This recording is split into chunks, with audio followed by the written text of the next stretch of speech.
এবং এই মুহূর্তে আমরা সিলেটে যেতে চাই। আমাদের সহকর্মী হোসেন সুজাত তিনি যুক্ত হয়েছেন আমাদের সাথে।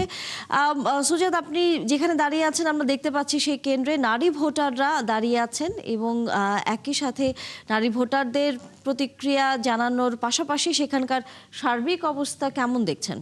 দেখুন তানিয়া, আমি এই মুহূর্তে আছি সিলেট ৬ আসনের বিয়ানীবাজার গোলাপগঞ্জ আসনে। এখানে আসলে একটা কেন্দ্রে এসে আমি অদ্ভুত একটা চিত্র দেখতে পাচ্ছি যে যেখানে আসলে পুরুষ ভোটার সংখ্যা কম, মানে পুরুষ ভোটারদের যে লাইন আছে সেই লাইনে আসলে মানুষ তেমন নেই, তবে নারী ভোটারদের দীর্ঘ সারি রয়েছে এবং সময় যত যাচ্ছে ততই কিন্তু নারীদের ভোটার উপস্থিতিটা বাড়ছে, সেটা আমরা আসলে দেখতে পাচ্ছি। এবং আসলে সহসাই সিলেটের যারা পুরুষ ভোটাররা আছেন তারা একটু দেরিতে আসেন, তবে সিলেট ৬ বিয়ানীবাজার গোলাপগঞ্জের এই আসনে অনেক নারী ভোটাররা এসেছেন এবং আমরা যতটুকু জেনেছি এখানকার যিনি প্রিজাইডিং অফিসার আছেন তার সাথে কথা বলে আমরা যতটুকু জেনেছি যে তিনি বলছেন যে সকাল থেকে আসলে নারীরাই ভোট কেন্দ্রে এসে ভিড় করছেন এবং শান্তিপূর্ণভাবেই ভোট গ্রহণ অনুষ্ঠিত হচ্ছে। এবং আজকে কিন্তু সকাল থেকেই অর্থাৎ ৭:৩০ থেকেই সিলেট ১, সিলেট ২, সিলেট ৩ অর্থাৎ সিলেটের ৬টি আসনে কিন্তু ভোট গ্রহণ শুরু হয়েছে। এবং সিলেটের যে ৬ আসন যেটি আছে সিলেট বিয়ানীবাজার গোলাপগঞ্জ নিয়ে গঠিত, সেখানে আসলে ৫ লাখেরও বেশি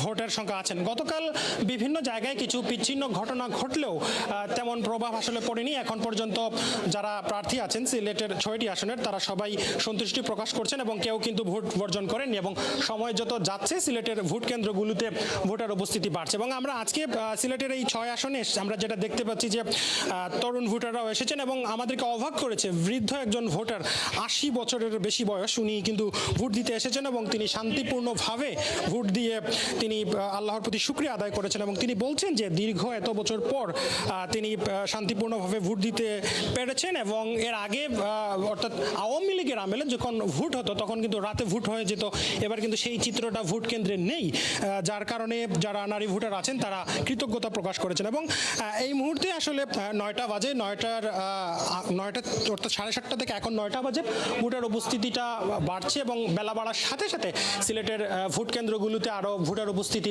বাড়বে বলে আমরা আশা করছেন এখানকার যারা ভোটের দায়িত্বে আছেন প্রিজাইডিং অফিসাররা এবং যারা বিভিন্ন প্রার্থী যারা আছেন তারাও মনে করছেন যে সিলেটের কেন্দ্রগুলিতে বেলা বাড়ার সাথে সাথে ভোটার উপস্থিতি বাড়বে। এবং আমরা রিটার্নিং কর্মকর্তার সাথে কথা বলেছিলাম, তিনি বলছেন যে এই মুহূর্তে সিলেটের প্রত্যেকটি আসনের অবস্থা খুবই ভালো এবং যেহেতু সিলেটের ৬টি আসনের মধ্যে ৫টি কিন্তু সীমান্তবর্তী উপজেলা, সেজন্য বিজিবির মোতায়েন আছে, পাশাপাশি স্ট্রাইকিং ফোর্স হিসেবে সেনাবাহিনী, আর্মি, পুলিশ একসাথে কাজ করছেন এবং কেন্দ্রে কেন্দ্রে ম্যাজিস্ট্রেটেরও তদারকি রয়েছে। তানিয়া, ধন্যবাদ সুজাত। আপনার মাধ্যমে আমরা দেখছিলাম যে নারী ভোটারদের উপস্থিতি, আপনি বলছিলেন যে অনেকেই সেখানে উপস্থিত হয়েছেন এবং নারীদের ভিতরে আসলে আগ্রহের জায়গাটা অনেক বেশি। ফিরবো পরবর্তীতে আবারও আপনার কাছে।